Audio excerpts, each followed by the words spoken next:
कि हम बोल ही नहीं रहे, अभी शुरू नहीं किया था जिसकी वजह से आपको आवाज़ नहीं आ रही थी। तो अब इंशाअल्लाह आप उम्मीद है कि आप अपने काम को दोहरा भी रहे होंगे और देख रहे होंगे अपने काम को कि हमने कैसे अपनी अंग्रेज़ी को बेहतर बनाना है। तो कल भी आप लोगों के लिए वक्त है कि उसमें वालेकुम अस्सलाम वरहमतुल्लाह कि आप उसको देख सकते हैं अपने काम को घरों में। वालेकुम अस्सलाम वरहमतुल्लाह बीबुर रहमान साहब। तो ताकि आपके लिए आसानी हो जाए, कोई मुश्किल ना हो, तो शुरू कर दें फिर अब इंशाअल्लाह। आज हमारा जो मौजू है वो हुरूफ़ जार वाला है, जिसको अंग्रेज़ी में हम प्रेपोजिशन कहते हैं। प्रेपोजिशन अंग्रेज़ी ज़ुबान के अल्फाज हैं। तो कितने अल्फाज हैं? ये तकरीबन 20-22 के करीब अल्फाज हैं, जिनको हम बार बार अंग्रेज़ी के हर जुमले में हमारा इनसे वास्ता पड़ता है। आए ज़रा इस मौजू को हम देखते हैं। ए प्रेपोजिशन इज़ ए वर्ड, हरफ जार वो लफ्ज़ है विच इज़ प्लेस्ड, जो रखा जाता है बिफोर ए नाउन, इसम से पहले, और ए प्रोनाउन या ज़मीर से पहले। टू शो, ये ज़ाहिर करने के लिए, in what selection the person और the thing indicated by stands in regard to something else, कि इसके ज़रिए बयान करदा शय या शख्स का किसी दूसरी शय से क्या ताल्लुक़ बनता है। मसलन वो चाय का शौकीन है। अब ये ही जो है इसमें ये ज़मीर है गायब की, वाहिद की। ही इज़ हेल्पिंग वर्ब है। फॉन्ड जो है ये एडजेक्टिव है, शौकीन। और ये जो ऑफ है ना, ये ख़त कशीदा, ये हरफ जा रहा है। और आगे है नाउन टी, तो he is fond of T, वो चाय का शौकीन है। अब उसके और चाय के माबैन जो ताल्लुक़ है वो ऑफ से ज़ाहिर हो रहा है। तो ये अब कैसे पता चले कि कौन से अल्फाज के बाद कौन सी प्रेपोजिशंस आनी है? तो इनको हम अभी नीचे देखते हैं। प्रेपोजिशन असल में अंग्रेज़ी ज़ुबान में मुश्किल तरीन चीज़ों में से समझी जाती है। उसकी वजह ये है कि इसके उसूल नहीं हैं, और उसूल ना होने की वजह से सिर्फ मुतालिया करने से और मेहनत करने से और पढ़ने से ज़्यादा इनका इल्म हो पाता है, ग्रामर्स का मुतालिया करने से।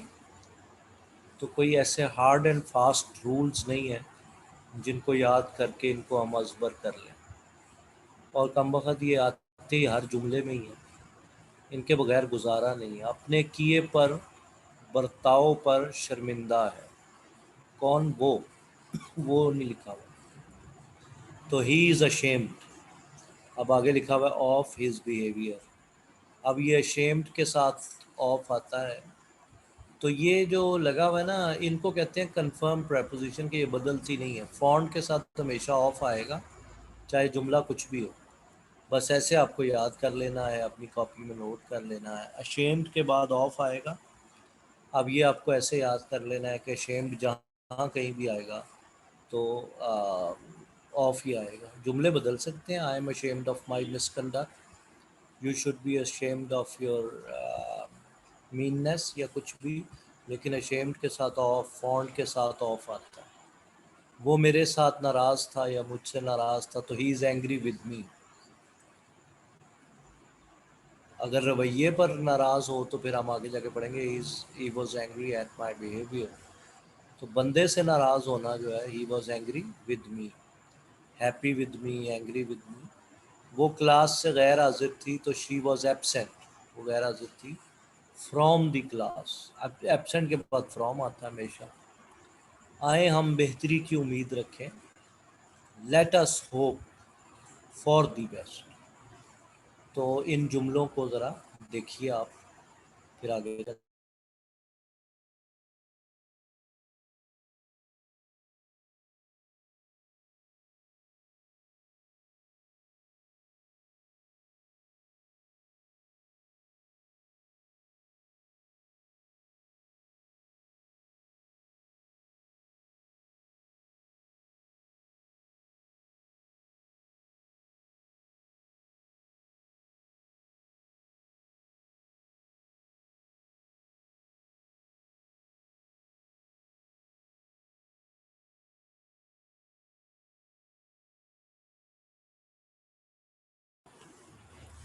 जी अब आगे चलते हैं।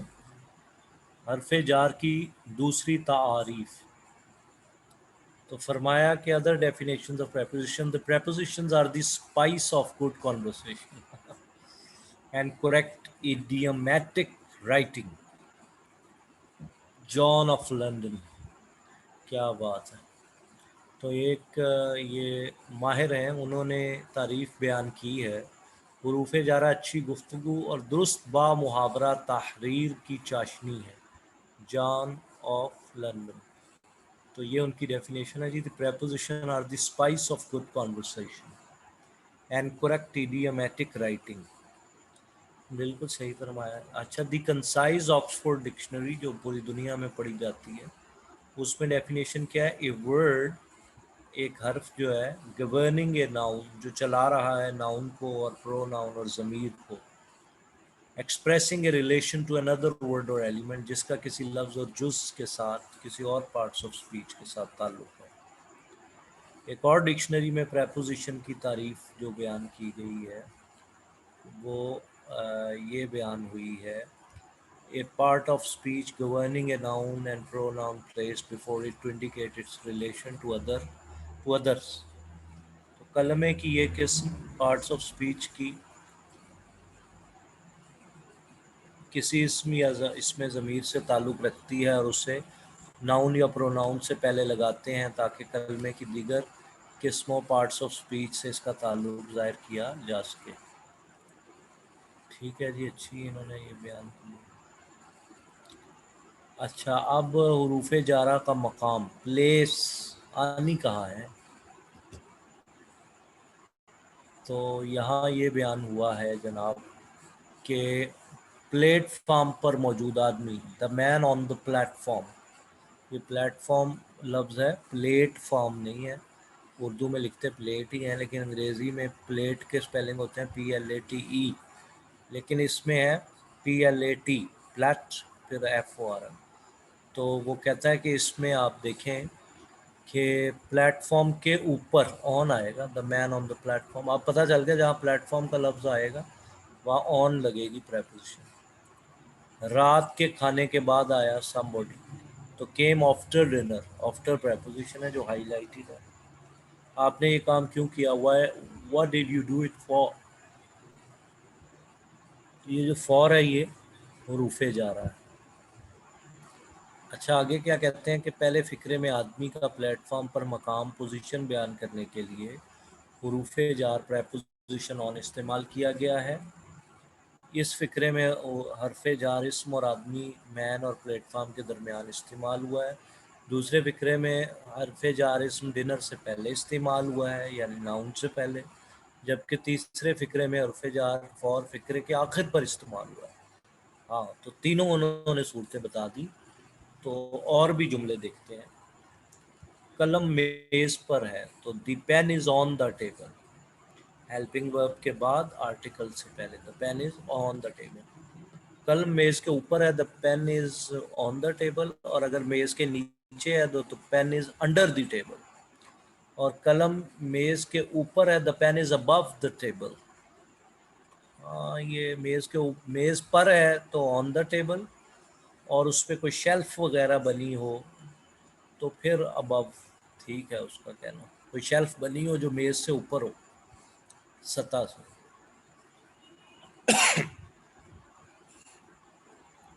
वो हमारे नज़दीक रहता है, ही लिव्स नियर अस। तो नियर जो है ये प्रेपोजिशन है जो मफूली हालत प्रोनाउन से पहले आई है। अली मेरे साथ आया, अली केम विद मी। ये चिट्ठी उसकी तरफ से है, this letter is from him, उसकी तरफ से। कुछ तो उर्दू की तरह है, साथ, विद, करीब, नियर, की तरफ से, फ्रॉम। तुमने पोस्टर कहाँ से हासिल किया, from where did you get the poster. अब ये कहाँ से, फ्रॉम वेयर, फ्रॉम प्रेपोजिशन। अच्छा, where did you get the poster from, from आखिर में भी आ सकता है। मैंने ये दुकान से हासिल किया, I got it from A shop. अच्छा जी, तो आप थोड़ा मिजाज समझ गए होंगे प्रेपोजिशन का। आगे देखते हैं सम इम्पोर्टेंट पॉइंट्स।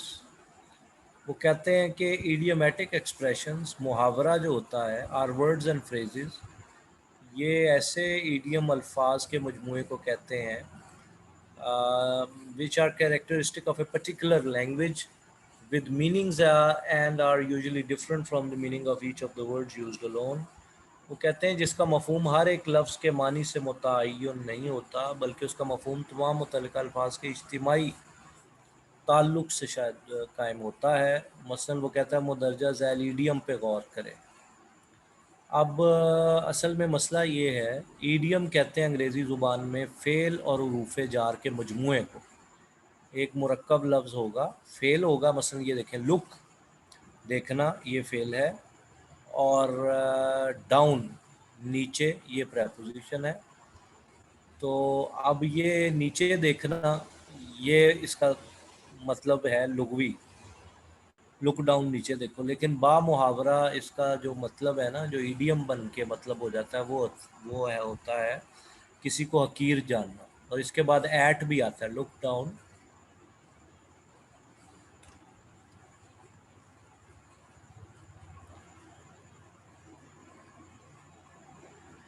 तो आप मुहावरात का जुमलों में इस्तेमाल और उनके बाद प्रेपोजिशन का ताल्लुक मुलाहजा फरमाएं।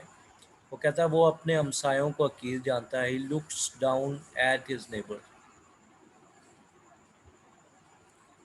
हाँ, यहाँ ऑन अपॉन बेहतर था, इसने एट लगा दिया है।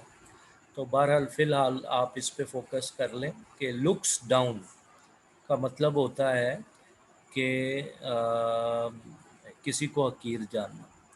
और इसमें क्या बनता है, पहले फ़ेल लुक और फिर डाउन, साथ उसके इजाफा हो गया प्रेपोजिशन का। इसी तरह मैं आपके ख़त का मुंतज़िर हूँ, I look forward to your letter.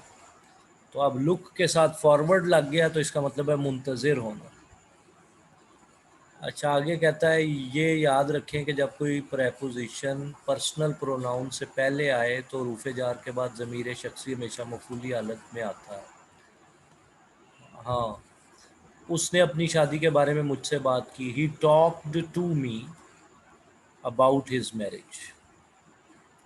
He talked to me, तो वो कहता है जी कि पर्सनल प्रोनाउन से पहले अगर आ गया है तो रूफ़े जारा के बाद ज़मीर हमेशा मफूली हालत में आएगा। ज़ाहिर है ही टॉक टू आई तो नहीं ना हो सकता, आई का मतलब तो मैं है, तो वो कह रहा है मुझसे, तो मुझे तो मी है, तो प्रेपोजिशन के बाद मफूली हालत आएगी, ये कहना चाह रहा है ज़मीर की। ही टॉक टू मी, तुम उसके गिर्द इकट्ठे नहीं होगे, you will not crowd, crowd इकट्ठे होना, फेल भी है, अराउंड हिम, उसके इर्द गिर्द, अराउंड ही नहीं कह सकते, उसके इर्द गिर्द, अराउंड हिम। अच्छा, आगे कहता है बाज फेल यानी वर्ब और इस्म यानी नाउन और इसमें सिफत एडजेक्टिव, इसमें फ़ाइल या इसमें मफूल पार्टिसिपल के बाद मखसूस हुरूफ जार प्रेपोजिशन ही इस्तेमाल होते हैं। अच्छा, लाहौर अपनी तारीख़ी इमारात के लिए मशहूर है। Lahore is famous for its historical places. अच्छा हाँ, ये जो मैं आपको कह रहा था ना, मखसूस अल्फाज का मखसूस प्रेपोजिशन, अब ये फेमस के साथ हमेशा फॉर ही आएगा। He is famous for his leadership, she is famous for her beautiful hand writing, Lahore is famous for his historical buildings. तो जुमला कुछ भी हो। असलम मुतालिया का शौकीन है, Aslam is fond of reading. आज असल में हाज़िरी बहुत कम है, ग़ालिबन रबीउल अव्वल का जो हफ़्ता चल रहा है, तो ये टॉपिक बड़ा अहम है, तो मुझे लग रहा है इसको दोबारा भी दोहराना पड़ेगा, क्योंकि ये हर जुमले में प्रेपोजिशंस आती हैं, और अगर इनको आप लोगों ने ना समझा तो कोई एक लेटर भी नहीं लिख पाएंगे। कोई एक प्रेपोजिशन गलत है, सारा हुस्न ख़राब हो जाएगा, कोई एप्लीकेशन नहीं लिख पाएंगे। हर जुमले में तो ये आती है, तो ये बड़ा अहम मौजू है। असलम मुतालिया का शौकीन है। Aslam is fond of reading, जैसे हमने पहले पढ़ा था, फॉन्ड के बाद ऑफ आता है। और एक अहम बात भी नोट कर लें कि हर प्रेपोजिशन के बाद जो फेल आता है ना, वो आईएनजी वाला आता है, जैसे Aslam is fond of reading. अब ऑफ रीड नहीं कह सकते, ऑफ रीडिंग। कुनीन मलेरिया रोकने के लिए काम आती है। कुनीन जो है, स्पेलिंग नोट करें, QUININE। कुनीन एक्ट्स, अमल करती है एज ए प्रिवेंटिव मैयर या of malaria, as a preventive of malaria. Malaria की स्पेलिंग एक एल है। हमारी सरजमीन कुदरती दौलत से माला माल है। Our land is teeming, teeming भरी हुई है, माला माल है। विद, अब टीमिंग विद ही होगा। The bottle is teeming with milk या वाटर, विद नेचुरल वेल्थ। मुंदरजा वाला जुमलों में इस्तेमाल शुदा मुख्तलिफ अल्फाज के साथ मखसूस हुरूफ जार इस्तेमाल हुए हैं। अच्छा, वो कहता है जी फेमस एडजेक्टिव है, फॉर आएगा। इसी तरह फॉन्ड के साथ और नाउन है तो ऑफ आएगा, और एक्ट्स वर्ब है तो एज आएगा, और टीमिंग विद आएगा। बाज़ औक़ात तलबा और तालिबात वहाँ प्रेपोजिशन इस्तेमाल करते हैं जहाँ कि उनकी ज़रूरत नहीं होती। मसलन आप कहाँ गए थे, वेयर हैव यू बीन। अब यहाँ पे उन्होंने टू लगा दिया जिसकी ज़रूरत नहीं थी। हामिद एक लड़का है जिसकी उम्र 8 साल है। Hamid is a boy of 8 years old. नहीं, Hamid is a boy of 8, इतना ही काफ़ी था। अच्छा, अपना काम ख़त्म करने के बाद मैं घर गया। आफ्टर हैविंग, नहीं, आफ्टर और हैविंग इकट्ठे नहीं आ सकते, दोनों का एक ही मतलब है। तो having finished my work I went home. क्या कह रहा है जी, फ़िक्रा नंबर 1 में टू, फ़िक्रा नंबर 2 में ऑफ, और फ़िक्रा नंबर 3 में आफ्टर की ज़रूरत नहीं है। ठीक है।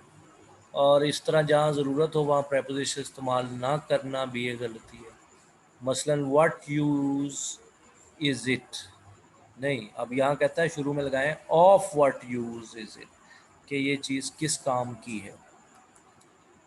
अच्छा, नंबर 5 बात में कहता है, एक बात नोट करने की है कि उर्दू में प्रेपोजिशन का इस्तेमाल अंग्रेज़ी से मुख्तलिफ है। जी, हर ज़ुबान में ही तकरीबन मुख्तलिफ है, इसलिए एक ज़ुबान से दूसरी ज़ुबान में तर्जुमा करते वक्त लफ्ज़ी तर्जुमा और बामुहावरा तर्जुमा के फ़र्क को मद्देनज़र रखना चाहिए। जी बिल्कुल, ये बुनियादी बात है, इसीलिए तो इसके उसूल नहीं है बन पाए।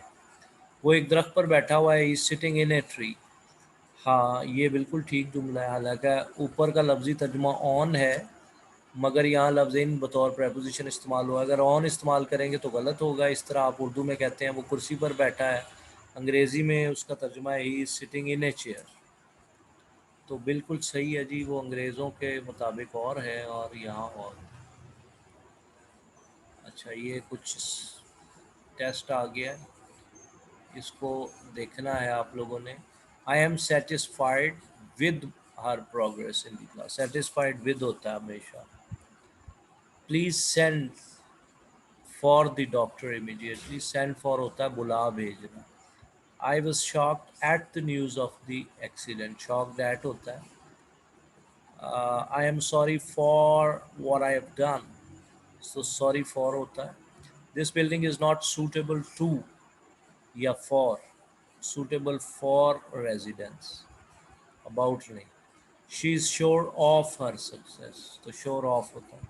आई एम सरप्राइज्ड एट, हैरानी के जितने अल्फाज हैं नोट कर लें, उनके बाद एट ही आता है। सरप्राइज एट, वंडर एट, इसी तरह से अमेज एट, और जो शॉक एट, ये इनसे पहले एट ही आता है।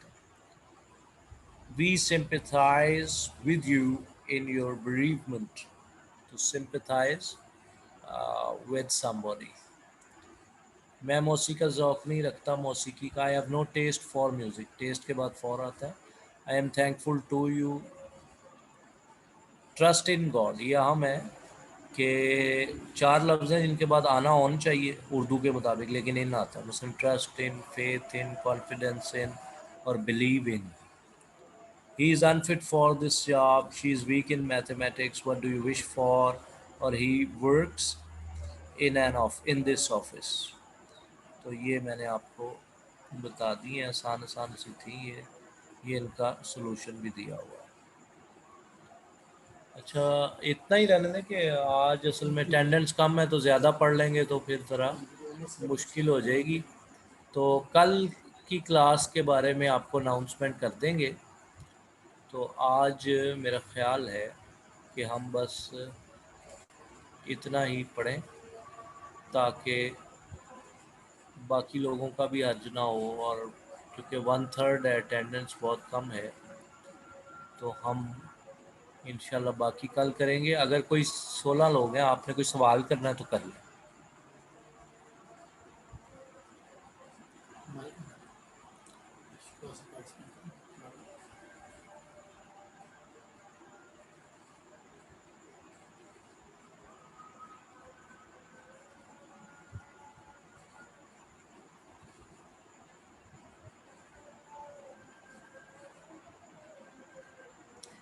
If you have any question, you may ask through mic or by writing.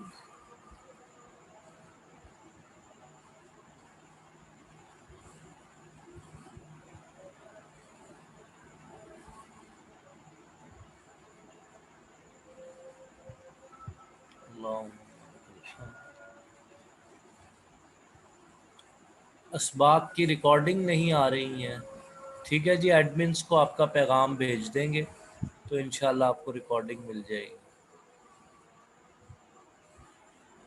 ठीक है, फिर मेरा ख्याल है कोई सवाल नहीं है, तो कल इंशाल्लाह अगर क्लास हुई तो आपको फिर वो ग्रुप में इंशाल्लाह मुत्तले फरमाएंगे एडमिन्स। फ़ी अमानिल्लाह, अल्लाह हाफिज़। सर जी माजरत के साथ 1 minute. Ji ji ji, please. माजरत के साथ सर, बिल्कुल मैं एक ऐसी जगह पे था जहाँ पर सिग्नल का भी मसला था, और अभी तो बस क्लास खत्म ही हो गई और अभी मोबाइल भी कनेक्ट हुआ। तो काइंडली एडमिन हजरात को बता दीजिए कि पिछले क्लासों की भी अभी तक रिकॉर्डिंग यूट्यूब पे नहीं डाली है। ठीक है जी, आपका इब्न पैगाम अमीन हूँ सर। रिकॉर्ड कर लिया। ठीक है सर, इंशाल्लाह बहुत शुक्रिया। रिकॉर्डिंग मिल जाएगी, कोई मसला नहीं है। शुक्रिया सर, जजाकल्ला। ये सुषमा, आपने क्या पूछा? फ्रेज के आपके स्पेलिंग गलत है। फ्रेज की स्पेलिंग ये है, स्पेलिंग पे बड़े तवज्जो दिया करें। ये है, फ्रेज की कई किस्में हैं। तो मुख्तसरन फ्रेज कहते हैं आधे जुमले को। मसलन मैं ये कहूँ कि ए वाइट कार, ये एक फ्रेज है, नाउन फ्रेज है। अगर मैं ये कहूँ कि go watch made of gold, ये एक फ्रेज है।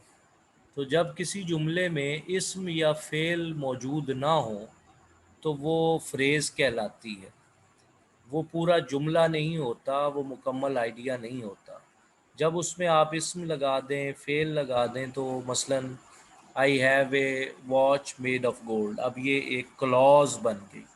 तो क्लॉज़ और सेंटेंस जो है वो एक कंप्लीट आइडिया होता है, जबकि फ्रेज़ जो है उसको ज़रूरत होती है इस्म की और फ़ेल की। होप आपके सवाल का मैंने जवाब दे दिया। जज़ाकल्लाह खैरन। और कोई सवाल?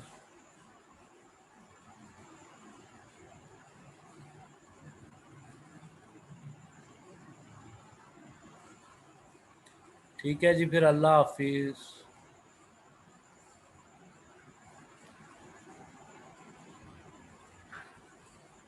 आज तो